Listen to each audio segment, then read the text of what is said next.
I'm Aaron Ames. I'm a professor of mechanical engineering. I'm here today to answer your questions from the internet. This is Robotics Support. Crude Bones says, I don't understand the benefits of these food delivery robots. This is a job that could be automated, so let's have robots automate it. They obviously work in some scenarios, but they're not super robust. I think the bigger thing they're trying to solve is a proof of concept demonstration to see if we can solve things like automated package delivery, last mile delivery, things like that. A lot of these are first steps towards trying to solve this more general delivery problem, which is actually a really hard problem. And by the way, putting these robots on the road has taught us a lot about both what works and also a lot of what doesn't. If you've seen these delivery robots, they get stuck a lot, they can hit things, they can fall off the road. It does tell you how hard robots is. And I think that's sort of something to keep in mind when we're talking about humanoids and all these other things is look at the robots that are actually in the field today and how they sort of still kind of fail quite a bit. And it tells you we got a lot of work to do. And by doing that, at least on the robotics side, we will learn a lot. From Paradise Nights, WTFs with dancing robots. I thought they were supposed to be our slaves before they enslave us, at least for a bit. They're just partying. It's pretty good. Yeah, WTF on multiple levels. First and foremost, why are they having robots dance? First, there's amazing progress that's happened in humanoids. Among other things, backflipping, running. I mean, really the behaviors we've achieved is in the last year or two has been absolutely remarkable. We figured out a very nice pipeline in which to get robots to do this. And the way you do it is you start with a human doing those actions. The reason why the dancing looks so human-like is it's a human dancing. It's really just puppetry. Very beautiful and advanced engineering puppetry, but puppetry nonetheless. So a human puts on a mocap suit or you use cameras and the human dances, not me because I'm a very bad dancer, but good dancing human. And then you take that data and you get the trajectories from that data. That is the motion of the human over time. And then you train a reinforcement learning algorithm on the humanoid robot that basically mimics or copies that human data as much as possible with the morphology of the robot. And the end result is it dances like the person that was dancing. And as long as everything is just the way you expected it to be, meaning the environment like it was when the human did the thing, we can get robots to do that now. But you asked about this, aren't they supposed to be helping us sort of before they party? And the answer to that is that we still don't know how to solve that problem. That's sort of the not very secret is that all of the hard problems getting robots to be truly autonomous and in our homes are still hard problems that are unsolved. The next question is from Project Guy 111. What percentage chance do you think will end up in a Terminator future? So I think there's two answers to this. One is, what's the chance that AI and learning will do bad things? And I think that probability is actually fairly high if we're not careful. And now's the time to be careful. If you trust AI to be the decision maker, if you're not very careful about having guardrails for that AI, it will make bad decisions. I mean, if you've ever used ChatGPT or LLMs, you see that it can produce really nice answers sometimes, and it's impressive, but then sometimes it's wrong. So we cannot trust AI. In my opinion, you can never trust AI, but you can use AI as a powerful tool. Just like if you search something online on Google, you get a lot of results back, gives you a lot of information, but you have to verify and double check. So I think if we put like AI in charge of our, weapons or something silly like that, then, bad things will happen. At the same time, the second part of Terminator was it became sentient, right? It actually learned to think on its own. And I don't think we're anywhere near that. So I have no concern of sentient AI. Right now, AI is not intelligent. They say AI, artificial intelligence. There's no actual intelligence. It has no notion of what it's saying or doing. It is simply pattern matching at a scale we've never pattern matched before. From I Got Too Silly, what benefits do legged robots have over wheeled or tracked vehicles? Legs are inherently beneficial if you want to operate in environments for which they're built for humans, and more importantly, where things are not flat. So wheels are massively efficient in how you can move around environments as long as there's not uneven terrain. If you've ever been in a wheelchair or wheeled someone around in a wheelchair, you realize very quickly how flat the world is not. Even what you perceive as flat, even in a city environment where there's sidewalks and everything, you realize there's curbs that don't dip enough, there's big breaks in them, and all those little things for wheels become big problems. They become sort of sticking points. And legs have the inherent ability to walk more robustly over multiple terrain types. Quadrupeds being one example, where your dog or your cat can go on 4 legs is pretty incredible. Bipeds, of course, are sort of the ultimate expression of mobility in human environments because the environments are built for us. So if you need to get into a small space and get up a small set of stairs or something like that, or climb up a ladder, only a biped can do that. Give a ladder to a quadruped, it's not going to know what to do. Give a ladder to a human, as long as they're reasonably healthy, they can climb up that ladder no problem.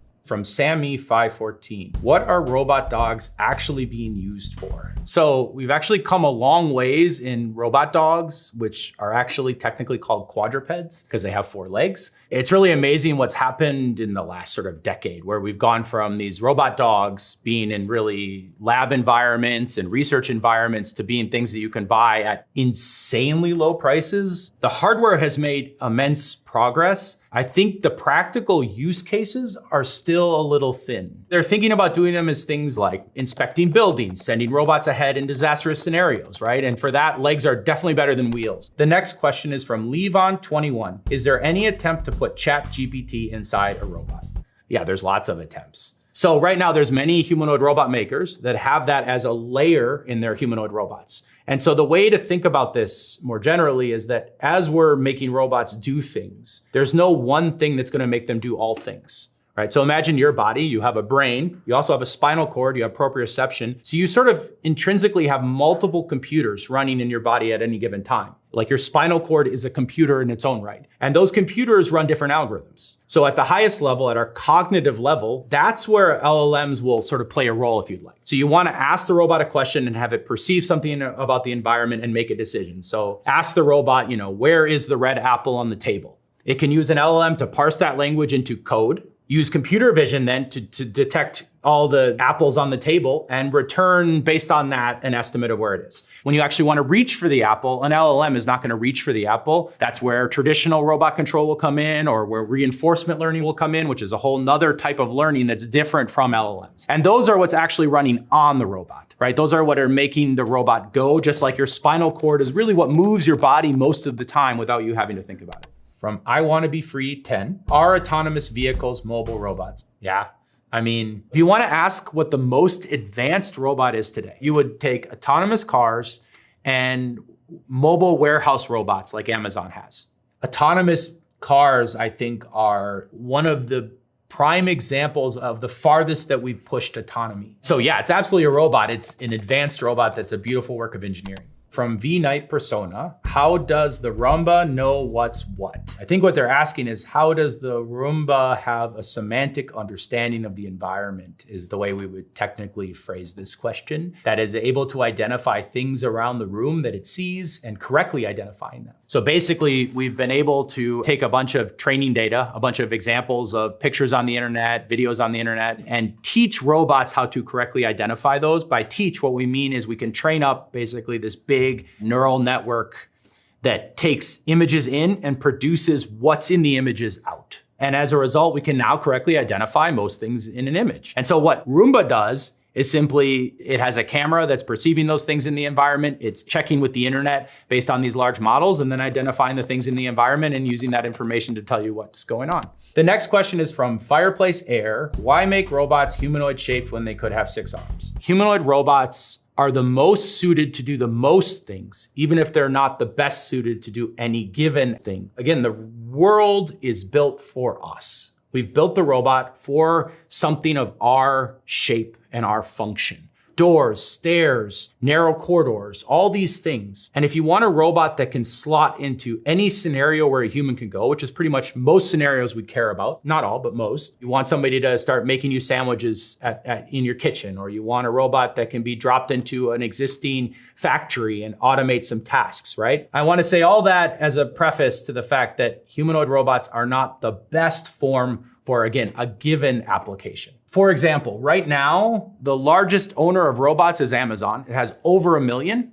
And as a result, one of the largest sector of robotics is warehouse robots. Robots with 2 wheels that go under these pallets and then move them around warehouses. In particular, what Amazon does is have the robots go pick up a pallet with the thing you order from Amazon, and it moves that over to a human who's filling the order. So the human can just stand there and they never have to move. And basically all of this stuff comes to them. Now, you could theoretically have a humanoid robot do this, like push these big pallets around the warehouse, but the question would be why? Like, these robots are very good at doing what they're meant to do, and that environment is designed to work synergistically with the robot. So you could have 6 arms on a humanoid if you had an application that determined that 6 arms would make a big difference. Maybe you have a firefighting robot and you find that 2 arms is not enough and you want 4 more arms because you want to hold the hose and you want to hold a camera and you want to hold the fire extinguisher. That's the great thing about robots, by the way, is we can make them any way we want. A Reddit user asks, when it comes to automation, how close is Amazon to actually automating most, if not all, warehouse work with robots? The answer is very, very close to parts, and then other ones are further away.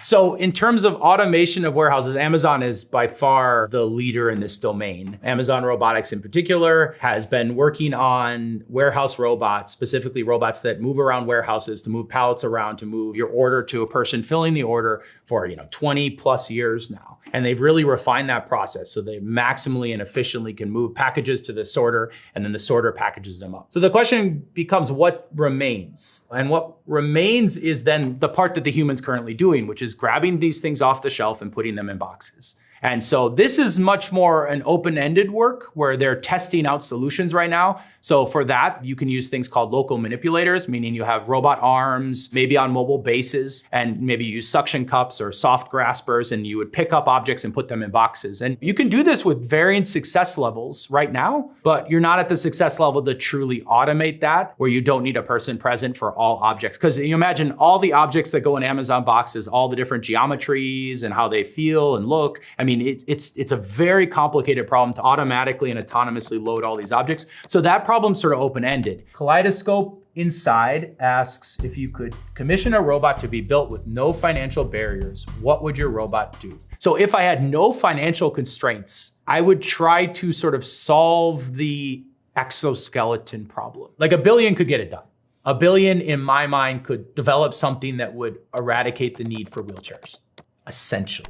A Reddit user asks, why do most of the 4-legged robots, see Boston Dynamics, have their knees look backwards? It's the inverted leg morphology. There's potentially mathematical advantage to having your legs like this. It's actually a twofold thing. It's not just that they're inverted, but that they're very light. So it turns out the way you control robots and the way you get really stable locomotion behavior on robots is by having very light legs and having most of your mass centered in one spot. There's lots of mathematical reasons for that leverage that as sort of an assumption. And what that means is as you're walking, if your legs are very light, you can place them very quickly to catch yourself as you fall. A lot of the robots were designed based on that morphology. And in addition, the inverted leg is actually what birds have, because birds actually have this type of morphology where they have very heavy, big bodies and very light legs. And as a result, birds have some of the most robust locomotion out there. They can actually step down huge holes and then step up out of the hole without ever changing how their main body is moving. And so if you can get that kind of behavior on robots, they'll be very robust and able to go all the places where you want to take robots with legs. A Reddit user asks, what is so special about the Mars rover Curiosity?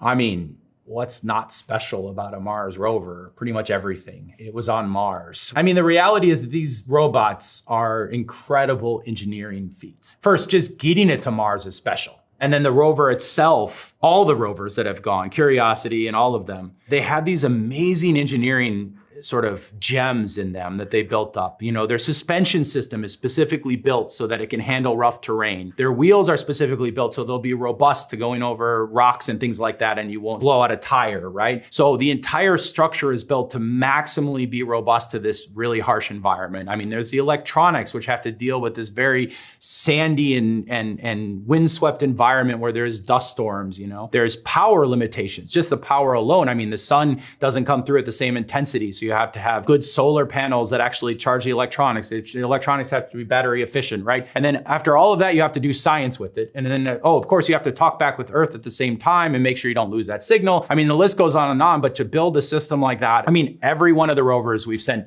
to Mars is an immense and remarkable engineering feat that sort of just makes me happy as an engineer.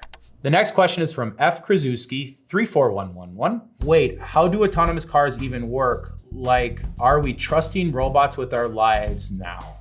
Not sure about this. It turns out that autonomous cars have gone through some things. About a decade ago, when it seemed to be close, there were all these startup companies that formed, and they all tried to do autonomous cars many different ways. And then exactly what you're worried about happened. There were crashes, people got hurt. Despite the fact that they'd already been working on making the system safe, but they really realized, and I think that the entire autonomous car industry pushed more and more to make sure there was really rigorous safety methods. So both in the algorithms to keep them safe, and then also protocols around that, software architectures, et cetera, and then data to support it. And so in that way, there's a lot of evidence to show that autonomous cars, if they're currently deployed, have very rigorous safety standards. And there's a lot of data to back that up with the limited number of crashes that they've had. I'm not saying they can't get better, but after a decade, autonomous cars have done the hard work. A decade ago, we could have autonomous cars drive around on the street, but the difference between driving around on the street for a demo and actually driving around and all of a sudden other cars pull out, or a ball bounces into the street and a kid chases after it, right? Those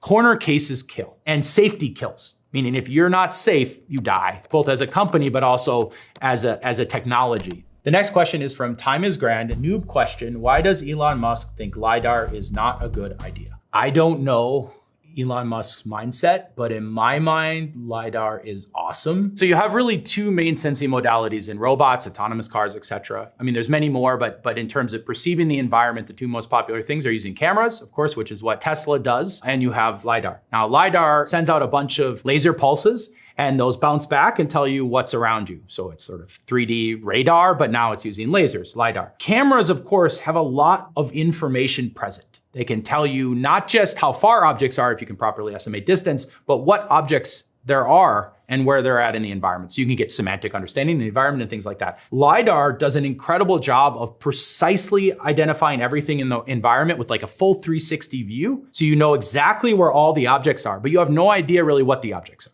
LiDAR is super effective on robots and on autonomous cars, because what you want to do is make sure you're not hitting anything. And that means anything. It doesn't matter if you're sort of hitting another car or hitting, the guardrails on the side of the road. You don't want to hit any of that stuff. And for that, LiDAR can work really quickly and really robustly to do things like dynamic collision avoidance. Cameras, again, give you this semantic understanding. And so I imagine that what they're thinking at Tesla, generally speaking, is if they can solve the camera problem and make them as good as LiDAR, then this will extend to a lot of other application domains. But I think what I found on robots is you want to use every sensor you can get your hands on. And so for that, for safety critical applications, which Tesla cars could still improve on, to be honest, you want LiDAR in the loop so you can quickly and rapidly respond to dynamic changes in the environment and not have to deal with the latency that's present in a lot of perception-based representations. We've got a Reddit user who asks, why is a surgical robot better than a surgeon? The reality is that robots are really good at certain things. They're very, very good at precise, small motions and doing those precise motions repeatedly again and again and again. There's also places where humans are infinitely better than robots. Basically, any place where you have to interact with the environment in a soft and tactile way. And so here's where actually surgical robots get complicated, because our skin is soft, our organs are soft, our bodies are soft. And so as this robot is moving through your body to perform surgery, you need to be aware of those soft and sort of compliant interactions with the human body. And that's why a surgeon is in the mix. The surgical robot can do those precise motions while the surgeon operates the robot, and they get all this haptic and tactile feedback while they're doing the robotic surgery, so they can take advantage of the precision of the robot while still being able to do what humans do really well, which is operate in these complex environments. This is from the Ballasrand. Why is it so difficult to make a clothes folding robot? The problem with clothes is that clothes are really difficult to model. They move around, there's fabric. I mean, it's very difficult to handle. So a robot has to interact with something in the environment that we can't put in a computer easily. And so that's why this is a big challenge, and why there's been a big push to use things like machine learning and AI to try to understand this clothes folding problem. That is, you train a robot with the humans folding clothes, like you teleoperate the robot so that it folds the clothes a bunch of times, and then you try to teach the robot that task without it actually having a model of the environment itself, but just these reference trajectories that humans generated through teleoperation. The next question is from Surprise News 763. Whatever happened to the Neo robot? It's interesting because there was this big announcement that you could buy like a humanoid robot as soon as this year, in fact, and have in your home. Now, to give them credit, they completely were transparent about the fact that this robot couldn't actually do a lot without teleoperation. There's even in the app, they show you how you will book time on the robot with a teleoperator. So this is interesting from a couple of perspectives. One is it's a tacit, at least, acknowledgement that humanoid robots are not actually ready to be deployed in your homes. I mean, that's the clear and obvious ramification. So the question is, why are they going to put a robot in the home that's not actually ready, meaning it can't do a lot of tasks on its own, very few? The reason why is right now, the idea in the robotics industry is that the only thing that's missing is data. So we have internet scale data, and that's what made LLMs possible. So what they're betting on is if we can get sort of internet scale humanoid robot data, we will be able to solve all these problems just like ChatGPT solved the problems for language, we'll be able to solve in this other way.